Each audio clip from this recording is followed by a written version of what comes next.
Hello friends, welcome to my YouTube channel अभी study 95। दोस्तों, आज की क्लास में हम आपको अगले टॉपिक में पढ़ाने वाले हैं। पिछले टॉपिक में हम आपको क्या पढ़ाए थे? पिछले टॉपिक में हम आपको पढ़ाए थे कि समतल दर्पण द्वारा प्रतिबिंब का बनना।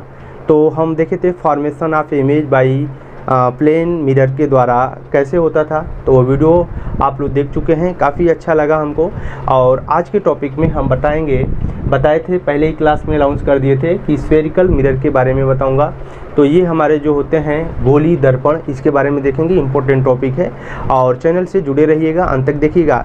तो देखिएगा, स्फेरिकल मिरर को समझते हैं। आपके पास में एक कांच का गोला होगा, ठीक है। तो कांच का जो गोला है उसको हम बीच से काट देते हैं। तो काटने के बाद क्या होगा? स्फेरिकल मिरर समझिए, काटने के बाद क्या होगा कि इसमें हमको दो तरीके की चीज़ें मिलेंगी। ऐसे समझिए कि हमारे पास एक कांच का ऐसे गोला है और इस गोले को हम बीच से ऐसे काट देते हैं। चलिए, गोला बन गया और काट के हम निकाल देते हैं। अब आप चीज़ें समझ रहे हैं, गोला देखे ही हैं? हाँ सर, बहुत ज़्यादा देखे हैं। तो इसको भी देखिएगा, बीच से काट दिए। काटने के बाद में इस गोले के दो साइड हो गए, ठीक है। एक पहला साइड और अंदर वाला दूसरा साइड। और इस गोले के किसी एक साइड पे हम पारे या चांदी की या आयरन ऑक्साइड का लेप लगा देते हैं, उसको पोताई कर देते हैं। तो एक साइड करेंगे तो यही स्फेरिकल मिरर हमारा क्या बनेगा, अभी आगे बताएंगे। दूसरे साइड करेंगे तो यही कटा हुआ भाग क्या बनेगा, आगे बताएंगे। अब ये आगे हम क्या आपको बताएंगे कि ये स्फेरिकल मिरर की डिफिनीशंस हो गई कि गोली दर्पण क्या होता है।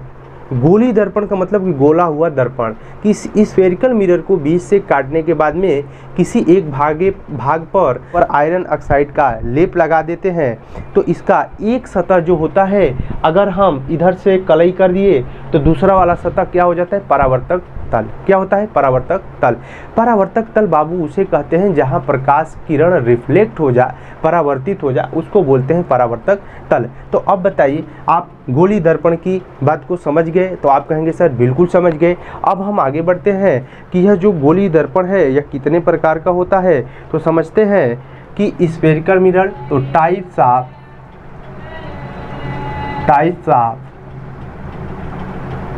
स्फेरिकल मिरर, तो ये दो प्रकार के होते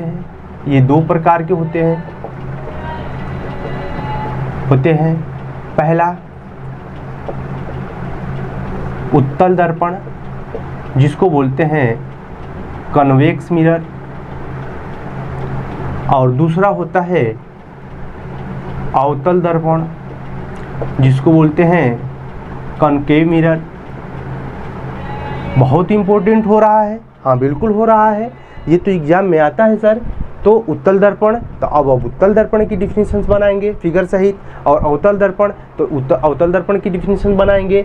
तो अब देखिएगा, सबसे पहले हम आपको पढ़ाएंगे उत्तल दर्पण, उसके पढ़ाएंगे आपको अवतल दर्पण। तो सबसे पहले हम समझते हैं कि उत्तल दर्पण को कन्वेक्स मिरर और अवतल दर्पण को कनकेव मिरर कहते हैं। तो देखेंगे, वह देखिए, अब देखिए यहाँ पर जो परावर्तक तल है, इस बात को समझिएगा यहाँ पर कि अगर आप इमेज को समझ गए हैं, तो अगर हम कलई यहाँ पर अंदर से कर दे रहे हैं तो यहाँ पर देखिए जो परावर्तक तल है वह क्या है, ऊपर है, तो उसको बोलेंगे हम उत्तल दर्पण। क्या बोलेंगे? उत्तल दर्पण। अगर हम कलई इसका बाहर से कर दिए दूसरे वाले भाग को, तो जो परावर्तक तल है दबा है, परावर्तक तल क्या है, दबा है, तो इसको बोलेंगे अवतल दर्पण। तो सबसे पहले हम देखते हैं यहाँ पर कन्वेक्स मिरर का फिगर बनाएंगे। फिगर सभी में समान होगा। तो देखेंगे कि उत्तल दर्पण क्या है, तो इसका हम नीचे से कलई कर देंगे। क्या कर देंगे? यहाँ से नीचे से कलई कर देंगे। तो वह गोली दर्पण जिसका परावर्तक तल जहाँ से प्रकाश का रिफ्लेक्शन होता है, क्या है, उठा हुआ है या बाहर की ओर उठा हुआ है, उसे बोलेंगे परावर्तक तल। अब बातें समझते हैं, यह कौन सा दर्पण है? तो आप कहेंगे सर उत्तल दर्पण है। कौन सा दर्पण है? उत्तल दर्पण है। और आगे पढ़ते हैं कॉनकेव मिरर, जिसको बोलते हैं अवतल दर्पण। तो आप कहेंगे सर ऐसा दर्पण जिसका परावर्तक पृष्ठ दबा हुआ है, यह देखिए दबा हुआ है कौन सा तल, परावर्तक पृष्ठ, तो इसको बोलेंगे यह अवतल दर्पण है। तो क्या बाबू बताओ, उत्तल दर्पण और अवतल दर्पण क्या दोनों की डिफिनेशंस क्लियर हो गई? आप कहेंगे सर इमेज के माध्यम से बहुत अच्छे से हम समझ लिए हैं, यह हमारा उत्तल दर्पण है और यह हमारा आपका अवतल दर्पण है, अवतल दर्पण है। अब देखिए उत्तल दर्पण और अवतल दर्पण क्या दोनों में आप समझ पा रहे हैं? इसमें आप कहेंगे कि देखिएगा यहाँ से जब प्रकाश की किरण ऐसे आएगी तो ये प्रकाश की किरण यहाँ आएगी और यहाँ से ये क्या हो जाएगी, रिफ्लेक्ट हो जाएगी। आप कहेंगे सर बिल्कुल, क्योंकि तल है वो क्या है, उठा है, क्या है, उठा है। तो परावर्तक तल अगर उठा रहे तो उसको बोलेंगे कन्वेक्स मिरर, और ये इमेज है और यहाँ पर कॉन्केव मिरर में देखिएगा जो परावर्तक तल है, तल वो क्या है, दबा हुआ है, क्या है, दबा हुआ है, तो इसको बोलेंगे हम अवतल दर्पण। तो दोनों बात आप समझ गए। तो गोलीय दर्पण कितने प्रकार के होते हैं? 2 प्रकार के होते हैं, उत्तल दर्पण और अवतल दर्पण। उत्तल दर्पण की डिफिनीशन हम लिख लेंगे सर बहुत आराम से। परावर्तक तल अगर उठा है तो उसको बोलेंगे उत्तल दर्पण, अगर परावर्तक तल दबा हुआ है तो उसको बोलेंगे अवतल दर्पण। दोनों का इमेज बना देंगे और अच्छे से इस बात को समझ लेंगे। गोलीय दर्पण समझ गए। अब देखिए इसके आगे अगले वीडियो में हम वीडियो को बहुत ज़्यादा नहीं बनाएंगे।